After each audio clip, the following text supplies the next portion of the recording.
Hello and welcome to Celtic Down Under. I'm your host Jared, and joining me we've got John and we've got Sean. How you going, boys? Good. Finally made it to Brisbane after all that. So you're up north there. Yep. Don't know if everyone knows, but Sydney's going through another outbreak, and it seemed to be just got there in time to Brisbane. It seemed to be the last flight or so. And so you're in Brisbane at the moment, I'm in Melbourne, and then we've got Sean over in Perth. How are you going? Yeah, we just closed the borders to New South Wales, so stay out, guys. We don't want your dirty COVID. We've gone almost 9 months now without any local transmission, so we're quite happy. It's just a posh lot, though. Northern Beaches, that's all. It's not a regular Sydney-siders. Yeah, but anyway. I feel bad for doing this like the Scottish podcast, and you guys are going into like everything shut. Can't even visit your guys. yeah, it's true. You're complaining about not being able to fly interstate. Yeah, relative, isn't it? There you go. Different sides of the world. So, yeah, just want to quickly say thanks to Paul and the team at Celtic State of Mind for having us involved in this brilliant charity weekend that he's putting on. Really appreciate the opportunity, guys, to dial in all the way from over here in Australia and do our part to help raise funds for Rock Talk, Food Bank, Children First, and for help for the homeless.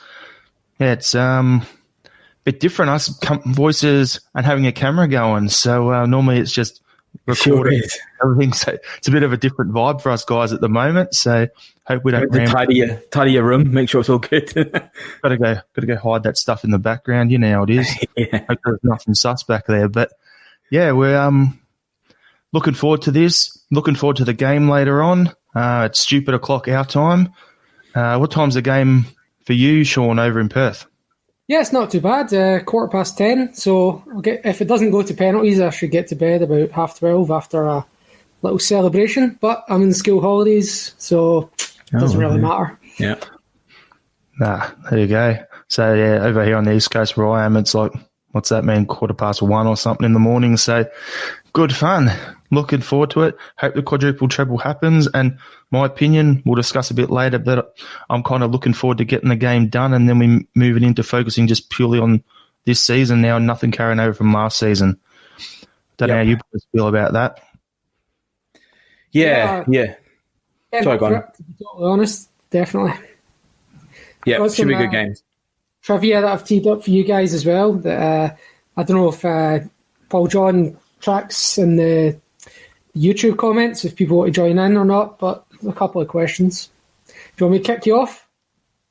Yeah, go for it. Okay, so this is just a quick one.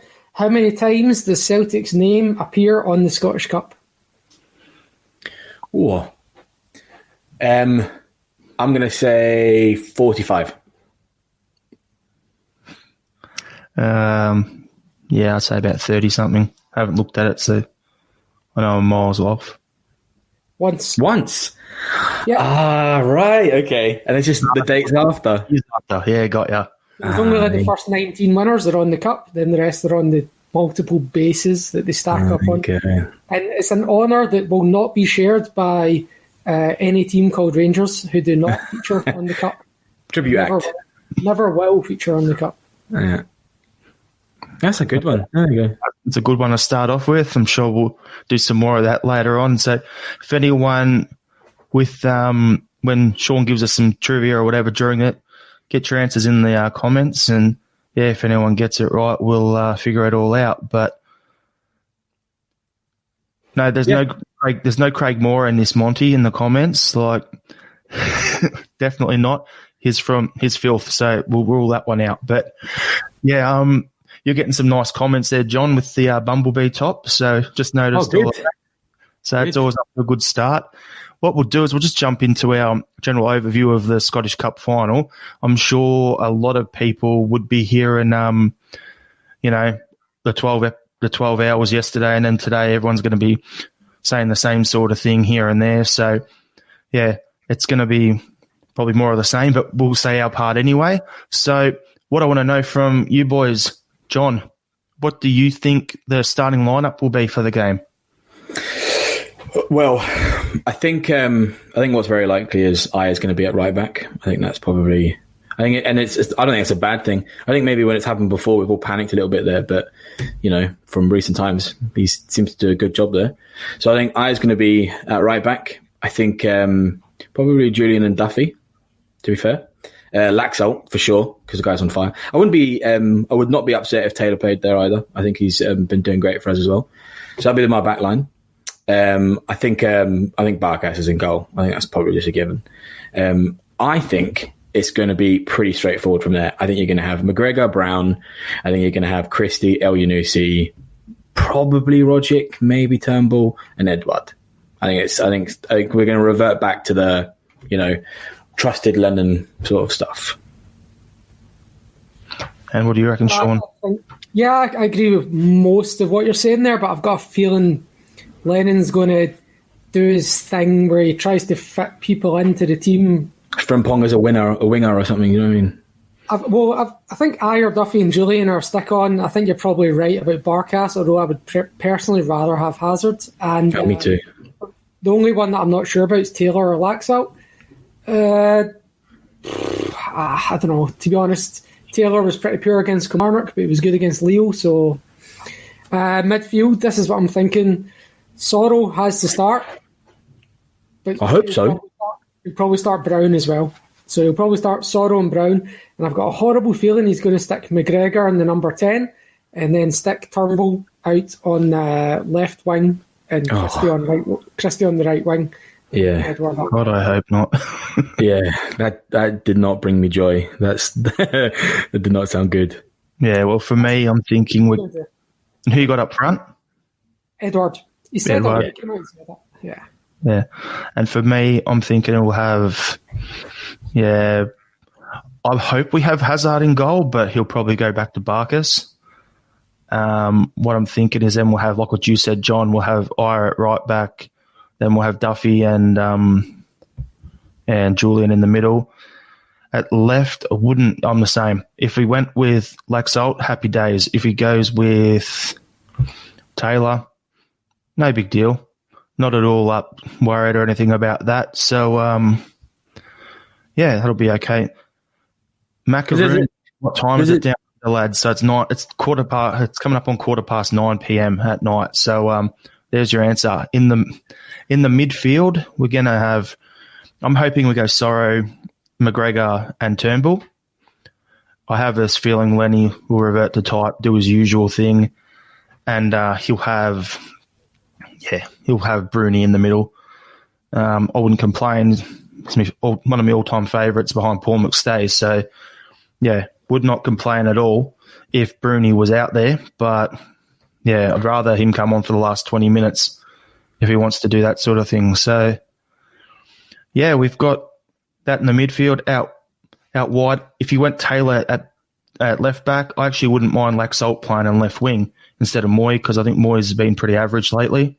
Now that I've said that, he'll probably go out and score a hat-trick today, and if he does, I'll happily have that egg smashed all over my face, boys and girls. Don't get me started now, Yunusi. I was that's what I was fishing, Sean.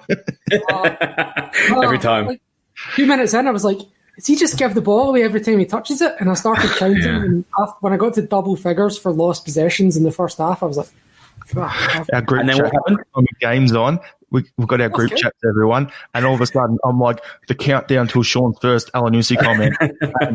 You get to about 10, 11 minutes into the game, and there it is. How he's worth 8 figures is beyond me. Imagine if he was like a youth player or a Scottish player or something in our team right now, how much would we get for him? What, 2-3 million if you're lucky?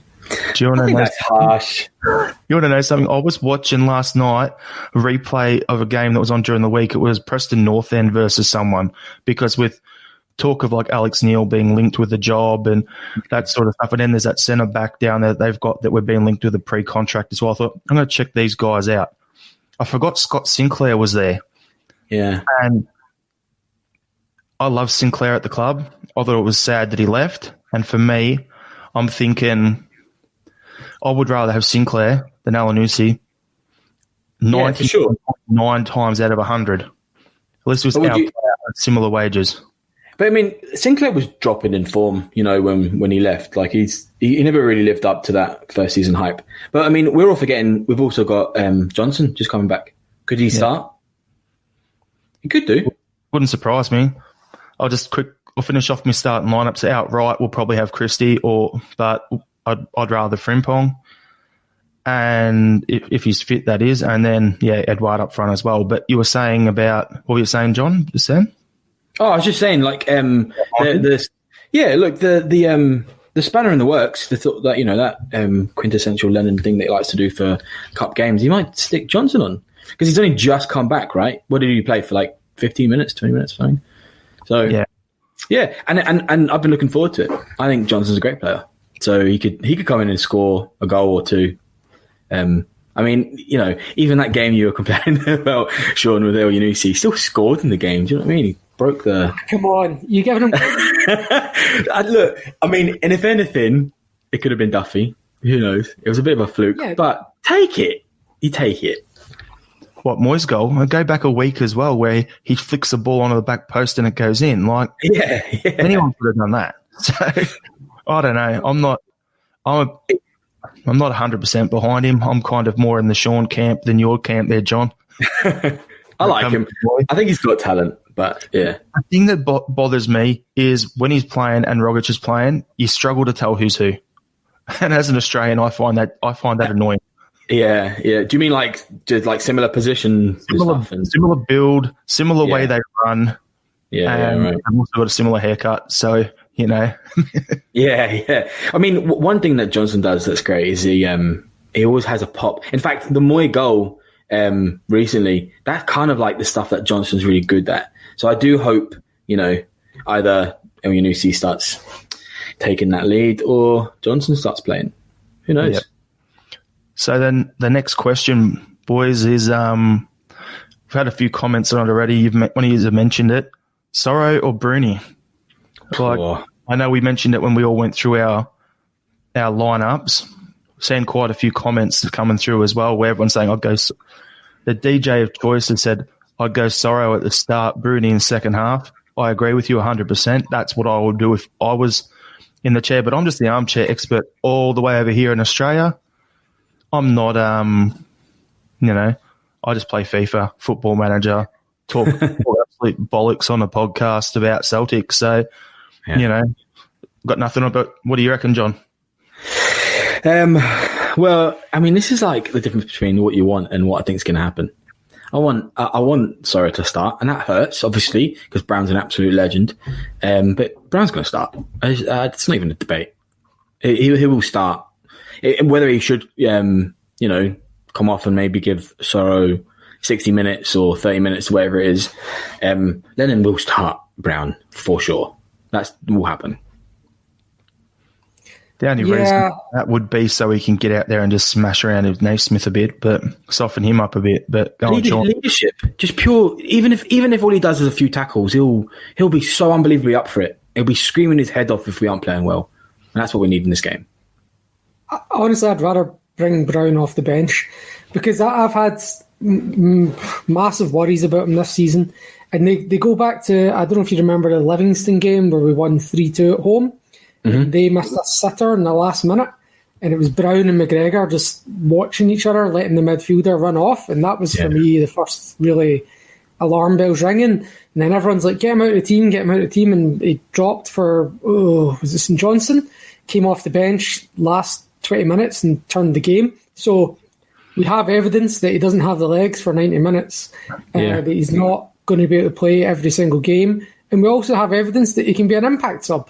So to me, that should be his role today and if he's coming on as a sub, fine, he can still lift the cup, and that's what he should be doing for me. Something you were just mentioning there, Sean, about him not having the legs for 90 minutes. It's, as you said, bring him on towards the end where he can shore things up and see the game out. But the other thing you got to look at is if Sorrow starts with all his energy and that he plays with, and then you go and put Kelmack next to him, that'll free Kelmack up. If you have Bruni and Kelmack, then you run the risk of Kelmack having to cover two positions, wearing himself out, and we're not getting it as much out of him going forward as well as defensively. So personally, that's my take on it as well. But look, we all know what should happen. Do you know what I mean? Sorrow should start and Brown should come on in the end. But it won't. That's not going to happen. It's probably Brown's last ever season, and it's such a monumental game tonight or this morning for us. So he'll play Brown, and he'll probably play him for 90 minutes. I think. I know. Yeah, that's hard to say, but it's probably going to happen, and that's not a bad thing either. I do think. I think he has his place in it, and if everyone else is up for it, they kind of make up for Brown not getting around the pitch and stuff. But if we're not up for it and Brown can't, keep us going and jeer us on and stuff, then, we definitely need to take him off and put Sorrow on, for sure. Almost straight away. I want to be clear, I love Scott Brown.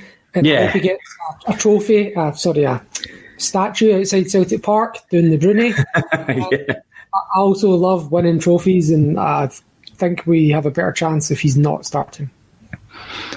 Just like you there, Sean, I'm the same. Love Bruni, only player ever at any club at any level whose name and number I have on the back of any shirt that I've got. So, Bruni to me is a hero.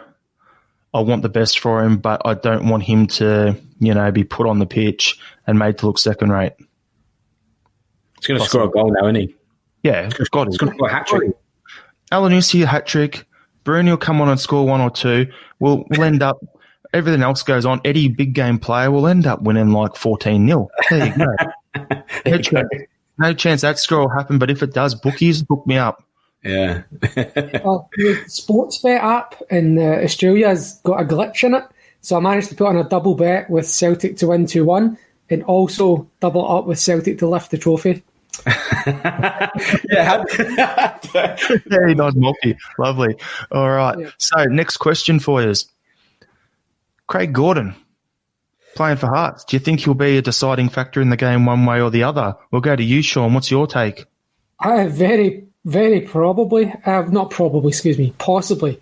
If we get a penalty, no, he can't save penalties. Yeah. So even if it goes all the way to a shootout, I don't know what we've got in goals, to be fair, so I can't really compare it. But he's not exactly renowned for saving penalties, so...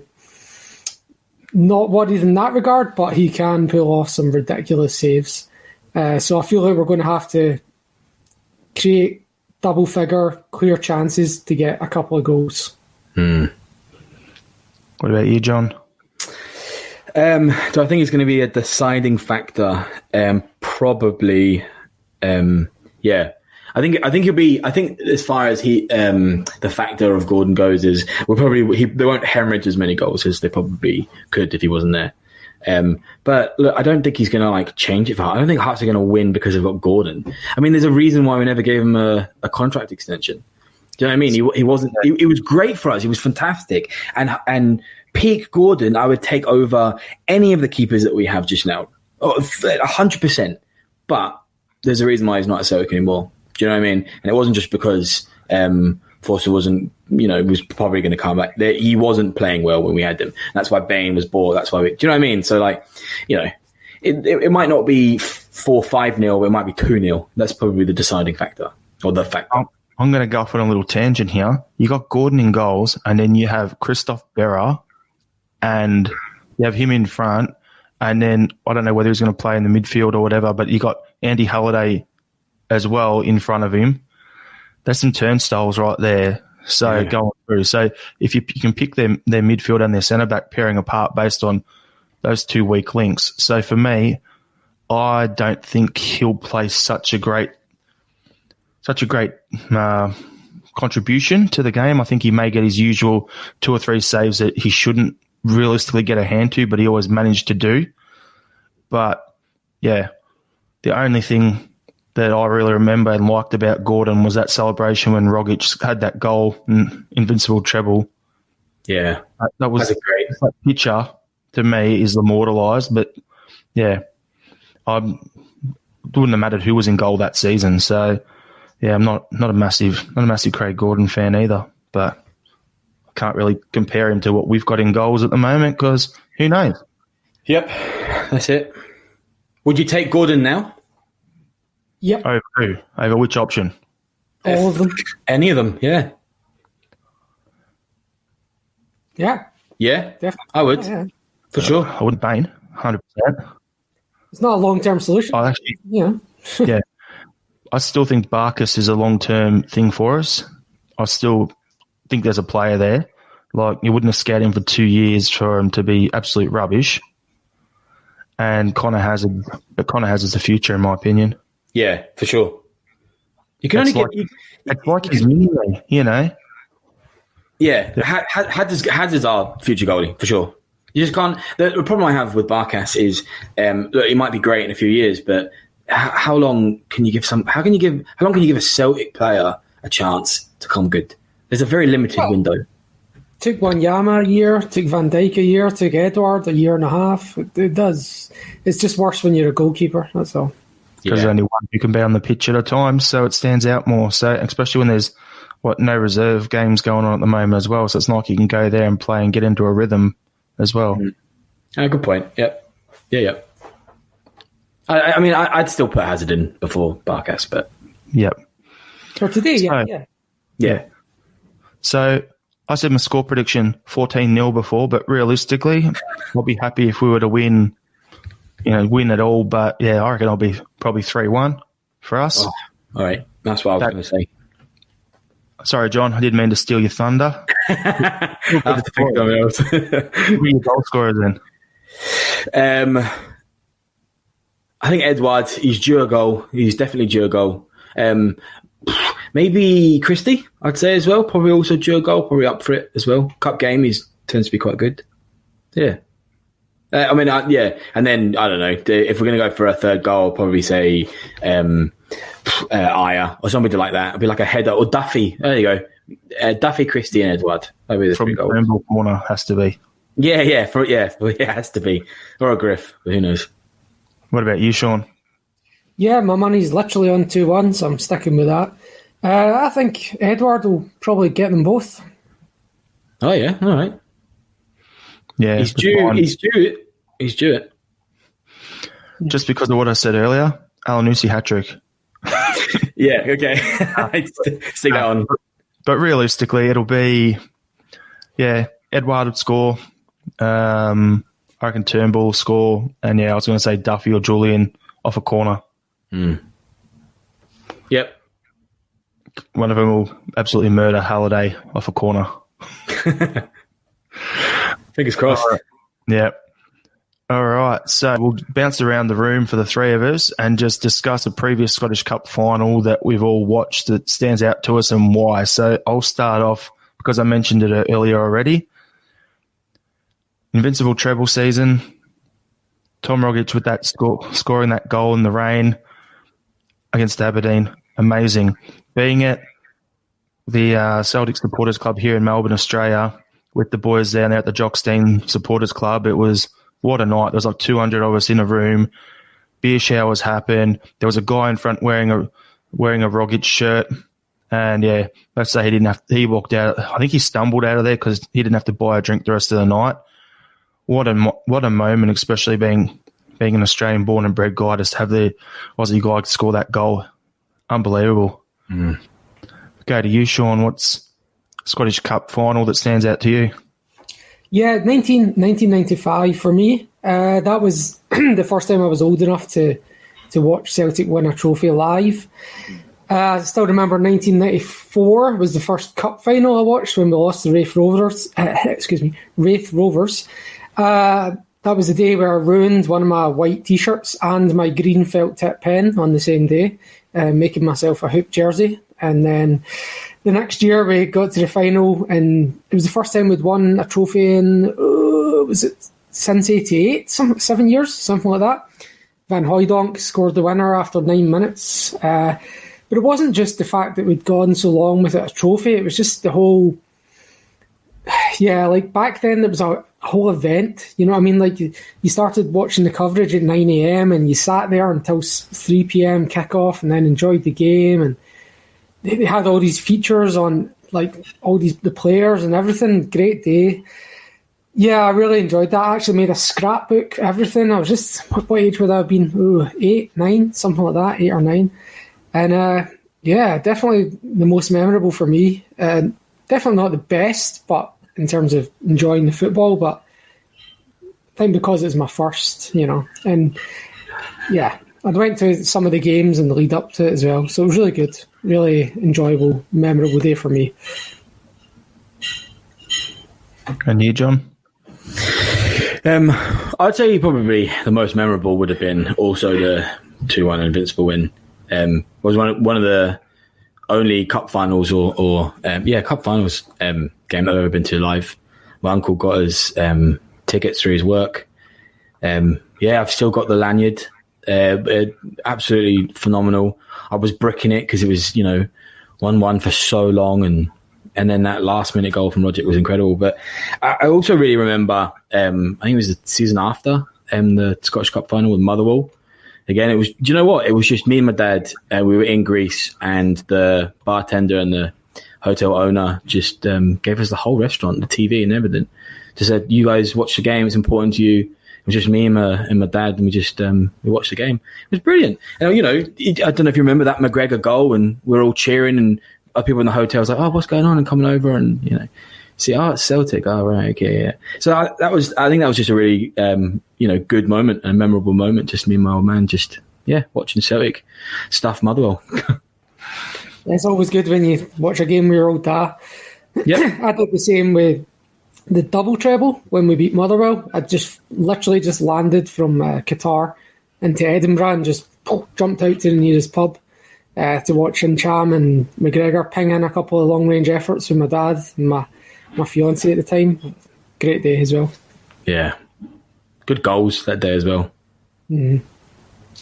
Yeah, I'm sure everyone watching and anyone who listens, if this goes in a podcast format later on, will have their own memories of different games because, that's the great thing about football. It's so subjective for everyone. It's different things are going to have different meanings. You could be going through a tough time in your life. Like there'll be people out there at the moment going through a tough time because of lockdowns and COVID and all that sort of stuff that goes with it. We get this win today, that'll give them the pep in the step they need to, get through things and everything. So it's football is a big part of my life. Sport's a big part of my life.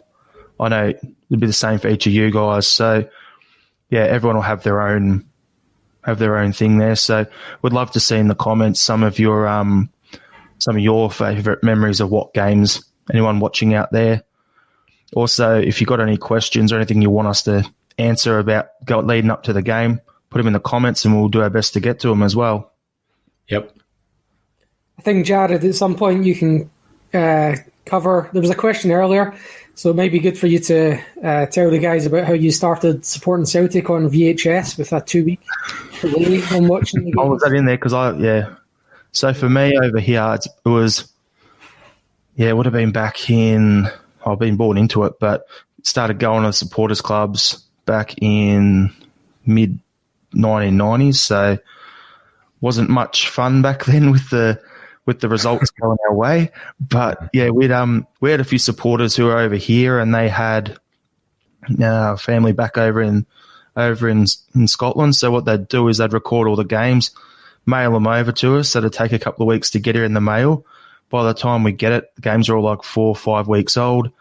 Everyone would get in there for an afternoon. You'd sit around. You'd have a few drinks. Whether that's, getting on cans or having a few, Cokes or whatever, or soft drinks, whatever tickled your fancy, depending on your age. And yeah, just sit around there for a couple of hours, watch 3 or 4 games or 2 games in one sitting, come back the next weekend, watch 2 more games. That's how it all started off. And then, yeah, it just grew from there. So I remember the day when Mark Viduka signed for Celtic, and we were all like, yes, he's from Melbourne. Great, this is perfect. And then he got on a plane, he was too stressed and came back to Melbourne. And then suddenly when he announced that he was actually coming back over for training, and he got his visa sorted and everything, and he went down to the Celtic Club in Melbourne, which was where the CSC was based. And, yeah, did a little bit of dodgy, missed some school, went in there, thought I got away with it. And then the story was on the Channel 7 news that night about Mark Viduka with Celtic shirt on the doorstep. And if you look 3 people back, top right corner, there was me. Bastard. Yeah, that was pretty obvious. So, yeah, but back in the 90s, before the internet was a proper thing, it was tough over here. Like, we had the ways we got our games were, first you get them on the VHS sent over. Then what you'd have is there was a newspaper that came out weekly called British Football Week. And this was when I first got a job at like 14 years old, started working at the local McDonald's. You get your pay on a Tuesday or whatever it was, go to the post office on a Wednesday, pick up your British Football Week, and that was my Bible for Scottish football, because there was no games out here. Occasionally we'd have on SBS, we'd have over here you'd have the Old Firm when they were alive, and those games were getting shown. But other than that, it was really hard to watch the games back in the day. But yeah, internet, getting the scores online, and then suddenly you look at Celtic TV comes in and streaming, and that it's the last 7-8 years or whatever it is over here has just become absolutely unbelievable. So yeah, that's pretty much how we all do it. And I think there was another question as well while I'm going on a rant here. Has the growth of streaming ended the social scene for Celtic fans in Oz, so you don't watch up anymore? So Macaroon sent that through. No, it hasn't stopped it. What slowed it down the last few years is being in the Europa League. So when we were in Champions League and we were playing games on a Saturday in the league and then Wednesday midweek, the CSCs would all be out packed to the rafters. Not always. Like, there was a Motherwell game I went to at the Melbourne one where there was only 50 people there, but then 2 weeks later we're playing Rangers and there's 200 people with a waiting list and it's packed. So there's still that scene where people get together. One of the other supporters clubs here in Melbourne, they have a monthly catch-up first Friday every month. They'll catch up, have a few drinks, have a bit of a sing-song, whatever, and, well, they were before lockdown happened. But, yeah, it hasn't really dropped off, but it has made it a lot easier to get the games out here because you don't have to wait for just our Foxtel pay TV. You got Celtic TV. There's lots of different ways you can watch games at the pub or with your friends. Yeah, and WA, our supporters club, has over 400 members, and I'd reckon there's thousands on the Facebook. I think if you counted our supporters club as a Scottish football ground this year, we would have the record high attendance for a single game. Yeah. Because, otherwise it's Ross County with 300, isn't it? But we're always packed for the Sevco games and cup finals and stuff. Let's be honest here, Sean, though. If the Perth CSC group, if they all went to a stadium to watch a local game together, you'd have more people at that than you'd have at some St Mirren games and Hamilton games. Easy. For sure. Yeah, and when Celtic came over, we had, it was 25,000 or something went to, I can't remember the actual number. Yeah. 10 years. So there was a couple of games in that back in the day, but yeah, we had a game down here in Melbourne and there was, like 30-odd thousand at that game as well. And then, I was there. Good on you, Definitely. Johnny. Yep. Flew down from Brisbane. I've told you boys this story before, but I was there with my older brother, sitting in the corner. Bruni was standing up in front, having a bit of a stretch, getting ready to come on. This chick, like 3 over, goes, "Sit down, you're blocking the game." I've turned around and said, I was going, pipe down. He's worth more than the whole of the Victory team who they were playing against over here. Turns out the girl who yelled that, she was at the game with my now wife. So, yeah. There you go. Meant to be. Yep. Yeah, so we've got that there. You got anything, John, you want to bring up before we jump into the we normally play on our weekly podcast Would You Rather game at the end of it. So we'll get Sean to run that, but unless you got anything else you want to bring up first, John? It might kill me for saying this, but the most vivid memory I have of that Celtic and Melbourne victory game was, again, my old man. He's got this uncanny ability of just expelling snotter from his face at any given moment on any day. And for whatever reason, you know how like at victories round, all the seats are quite close together. Do you know what I mean? And you're sort of knees up against someone. And he's just sneezed. The biggest sneeze I've probably ever heard of any man ever doing. And, you know, he's definitely felt snot come out, but he has no idea where it's come from. And then he's realised, Christ, that's hit the back of the guy's head in front of me. And this guy just puts his hand through his hair, looks at his snottery hand, turns around, looks at my dad, and my dad just goes, Melbourne flu. Didn't apologise. Guy didn't do anything. He turned around and just got with his day. So, yeah, that was my vivid memory of that game. I could tell you wanted to say something because you were just like laughing while Yeah. It's one of the best stories, but you hate me for that. You'll hear about that in about half hour's time. Right, yeah, for sure. All right. So our Would You Rather game. So how we'd normally do it is we pick a player or a problem position or number. So when Duffy signed for the club, we said, would you rather Shane Duffy or, and it was a list of players who had previously worn the number 4 for Celtic. And we went through them and you had Shane Duffy or Efren Juarez. And we went through like that sort of stuff. And then we all picked it. So that's for people who are watching who have never listened to our podcast before. That's so you know what we're talking about on this one. So I'll throw it over to you, Sean. Yeah, just before we get started, just so we don't, in case we run out of time at the end, just give a shout out to Liam, who's not here at the moment. He asked us to mention if people could give him a read on CelticNowAndForever.com, and his Twitter handle's at Liam6783. So Liam normally joins us as well. And Anthony, who's, just to say hi to Anthony if he's listening, who's not been on for the last couple of weeks as well. But, stay safe, brother. There's 5 of us, but just the 3 today. Okay, so I've got a trivia that I'm going to just drop in before we get started that people can maybe do in the comments while they're following along. So the quick trivia is Celtic have won the Scottish Cup 9 times since the year 2000. Name the 7 players in the losing team, that were against Celtic, who then went on to play for Celtic since 2000. If we weren't on camera, Sean, I'd get the notepad out and start writing it, but everyone put it on the top of my head, so it wouldn't be good for this live stream. Yeah, so I'll let people drop these names in comments and I'll do the answers later. But otherwise, I'm going to go through position by position. Now, I had the idea to do this, we'll pick a formation, and then I thought, no, that's just going to get messy.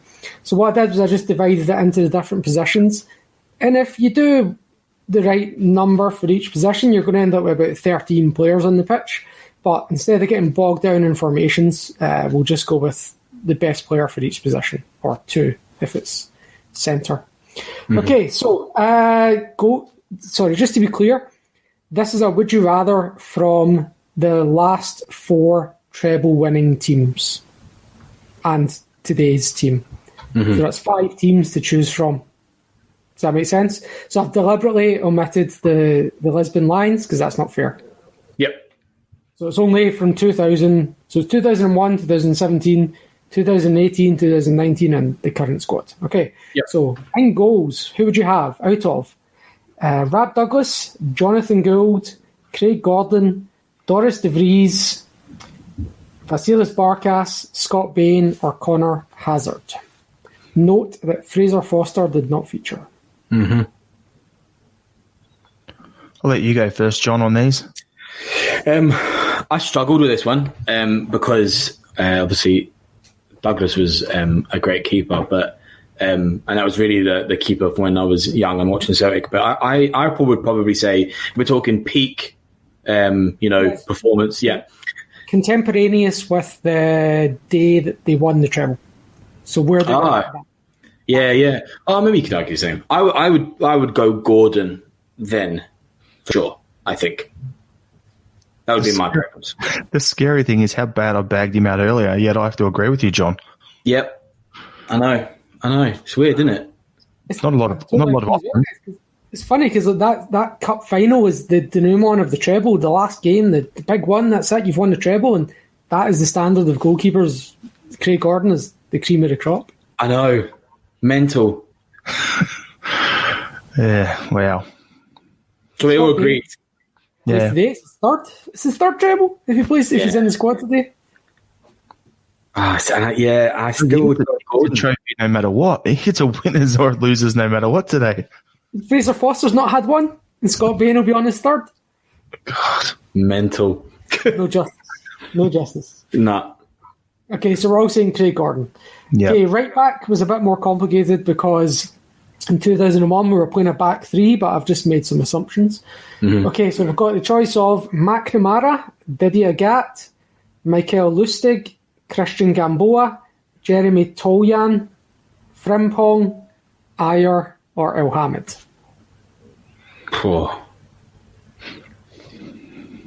You want Jared? I'll go Jackie Mack. Yeah. I like him as a player. Hear him on some other shows and sort of stuff going around on YouTube and that. And for me, he's the guy that if we, as we've discussed on our podcast previously, if we were to ever go with a full-on director of football running the show, that's the guy I want in that chair. I rate him that highly, not just for his playing ability, coaching ability, but also what he's got going on up here in terms of his knowledge of the game. Rate him that highly. He's my choice.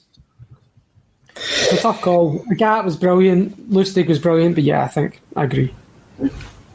Yeah, look, I think for argument's sake, I would also go with Jackie, but I think it's worth mentioning that Pig Lustig was absolutely unbelievable. He was really a great servant at his peak. It was a bee's dick between the two of them. And that's everyone. For sure. Yeah, 100%.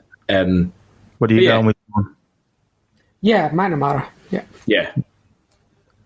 Okay, so centre backs, let's say pick two. Okay, so there's a bit of a longer list here.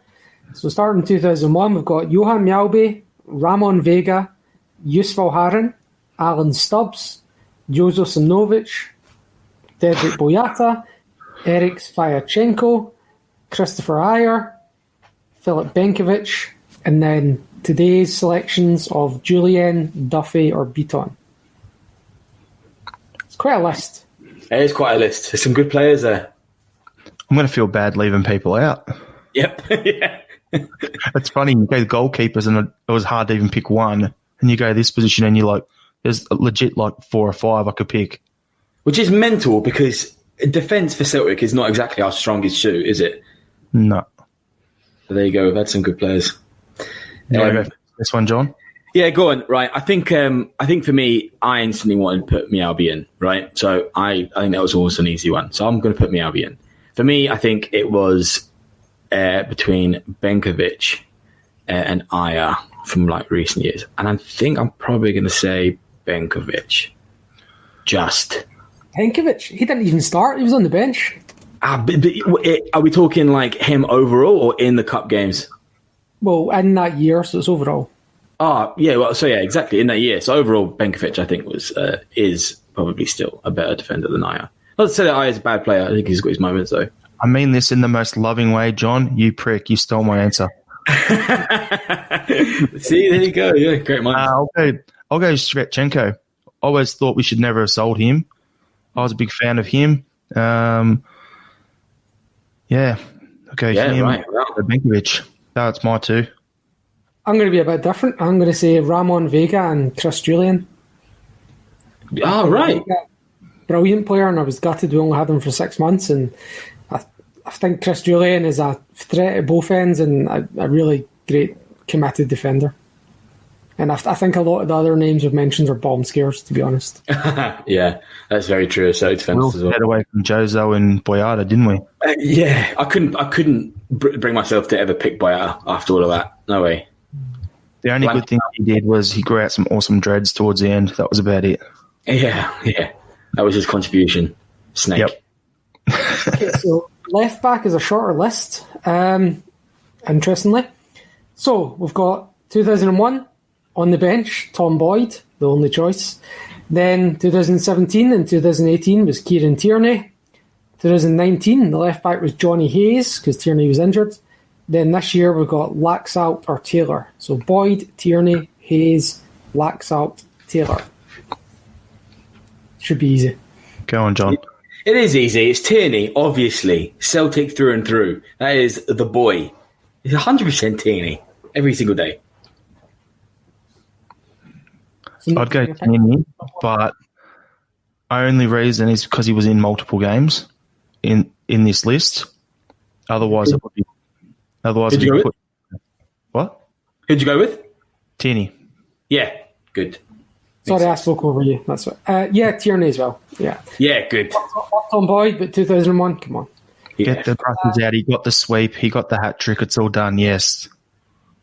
Okay, so I'm going to do the wingers before I come back to the centre mids. Okay, so right mid, again a brief list. Didier Agat, Patrick Roberts, 2018 James Forrest, 2019 it was Forrest again, but we also had Karamoko Dembele as an option, and then this year the choices are Christie or Frimpong. So Agat, Roberts, Forrest, Karamoko, Christie or Frimpong. I'll go first if you want in thinking time. Sure, yeah, go ahead. As much as I love Forrest, I'll go with Paddy Roberts for the simple fact that once he came into the club, it kind of sparked Forrest into actually lifting his game to go on and do the things he's done over the last few years. He was very close to leaving the club before Rodgers come in, and I think having that competition actually got him to another level. Yep, I think that's why it's a difficult decision. I think really on the balance of it, I think peak Forrest compared to peak Roberts, I'd still say Forrest is probably a bit better. But for sure, Roberts and all of his talent was what kicked Forrest on. So I'm going to say Forrest. Plus, I was saying that because you get the bromance back in the team together because we just went Tierney on the previous position, so had to. Exactly. Yeah. Sure. Yeah. Definitely tempting to take two invincible Roberts because he was sensational that year. He was, yeah. Forrest in 2018, 2019 for me. Player of the year he was. So yeah.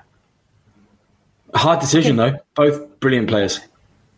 So left mid, we've got again a brief list. Alan Thompson, Scott Sinclair, Callum McGregor played left mid in 2018. Bloody hell. Mikey Johnston was left mid in 2019. And this year the choices are El Yunusi or Mikey Johnston again. So Alan Thompson, Scott Sinclair of the Invincible season, Callum McGregor, Mikey Johnston or El Yunusi.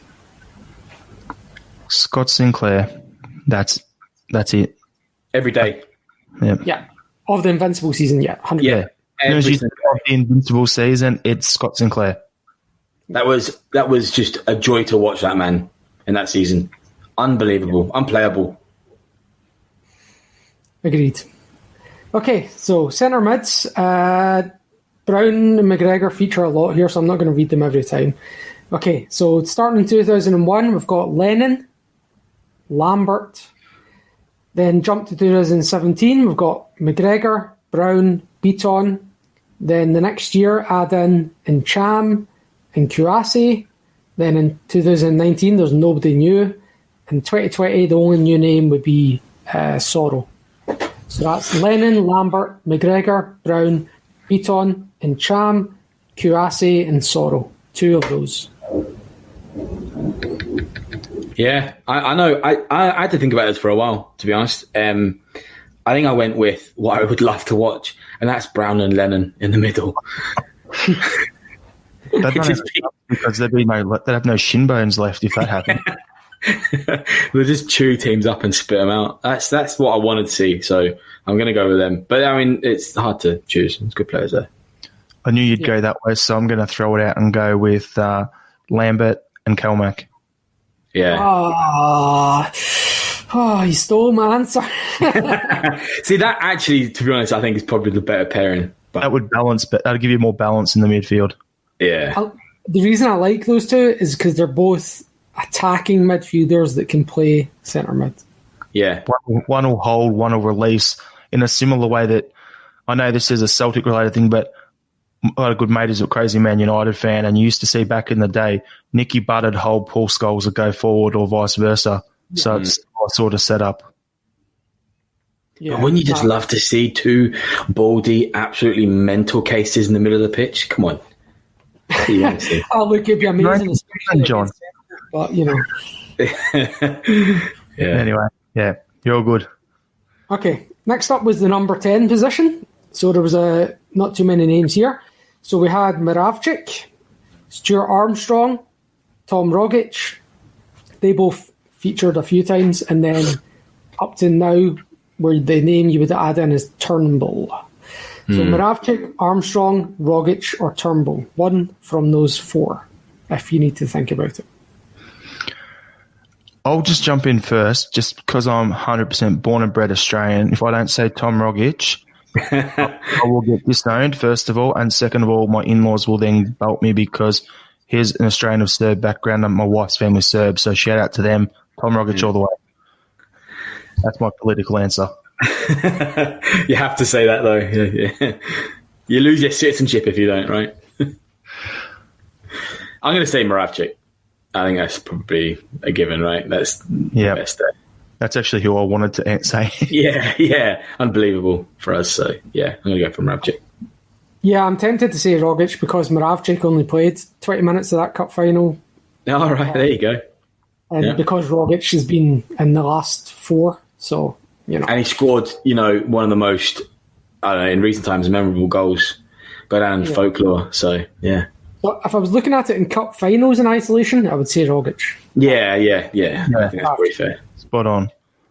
Okay, centre forward. So we'll pick two from this list, which is prestigious.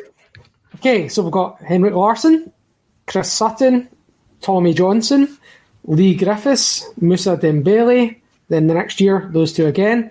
Then Odsonne Edouard in 2019. And this year, we've got Edouard and Griffiths again, plus Ayeti and Kamala. So Larsson, Sutton, Tommy Johnson, Griffiths, Dembele, Edouard, Ayeti, Kamala. I think this is an easy one, Jared. Pretty obvious. Go on, John. I'm going to say Larsson. No surprise there. And Dembele. I think we would win the Champions League with those two. So I'm going to go with the dead obvious route there and just say those two. I was going to go the exact same, but then I realised something I've said on previous podcasts of ours. So it's Larsson, and then the guy who, up until this season, so in last season's form, was the best centre forward I've seen at Celtic since Larsson, in Edouard. Yeah, it's tough not to stick him in, but yeah. I feel bad leaving out Dembele. Yeah, I think that... Yeah, sorry, go on, Sean. Sorry, I was just going to say I agree with John. I would say Larsson and Dembele. I mean, Dembele gives more, or gives different stuff than Edouard does. Edouard would be great if he played up with Dembele, I think. Well, he's great anyway. Like, that's just a given. But I think he'd be more deadly. He wouldn't have such massive downward trenches in his form and stuff. But Larsson and Dembele, we'd win titles with that. Well, Dembele is more the guy you could hit the ball to. He'd hold guys off and play other guys in, which is where him and Edouard would work well together, or him and Larsson. Yep. In the same way that when Larsson was playing under Martin O'Neill, they had the battering ram strikers for him to play off. Yep. Wouldn't that be good to see again? But yeah, hey, we'll get there. We're running out of time. We've got one more position to cover, so just listen carefully. Right. Okay, pick one of these who you would prefer to have. Kenny Clark, Bobby Madden, Kevin Clancy, Willie Collum. I'm going to try a sound effect here. I don't know if I'm going to hit the right one. No, not that one. There it is. Yeah. I mean, any of them could have been pretty good. That's the 5 referees, the last 4 plus today's. Who do you want? Kenny Clark, Bobby Madden, Kevin Clancy, Willie Collum, John Beaton. Hugh Dallas. Oh, Christ. Willie Collum. It's probably the best of that absolute rotten bunch, but that's what I'm picking. Willie Collum, only for the fact that he reminds me of Mr. Bean. Yeah. Mr. Bean's little brother. Yeah. Exactly. I have to regrettably say I think Bobby Madden is unfortunately the best of the bunch. Okay, so that I thought you were going to rattle off managers for those games, not referees. Just a wild card at the end there. I'll chuck it back to you then, Jared, just for the last minute, and I'll post the answers to that trivia in the comments on YouTube so that sounds good. So just everyone, want to just quickly say thanks to everyone for tuning in. We've really appreciated being part of this fantastic weekend. Thanks to Paul and the ACSOM team for getting us involved and letting us dial in for it. We really appreciate that. If anyone listening or watching liked our show, keep an eye out. We have weekly podcasts come out, so give us a subscribe on there. And hope you all enjoyed it. I'm on the Celtic. Let's get a win and 14-0. That's what it has to be. Hello.